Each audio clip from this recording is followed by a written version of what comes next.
The normal charging function is performed using an electric vehicle supply equipment charging cable, EVSE, that uses a household AC 120-volt outlet as a power source.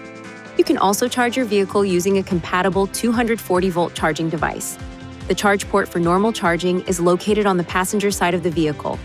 To begin normal charging, ensure that the vehicle is in park, apply the parking brake, and place the power switch in the off position. Open the charge port lid and cap, and then plug the charge connector into the charge port on your vehicle. Check the charge status indicator light to make sure the charger is properly connected. Once charging is complete, unlock the charge connector and remove it from the port. Close the cap on the charge port and then close the charge port lid. Make sure to properly store the charge connector when not in use. Normal charging can be used with the immediate charge and charge timer functions.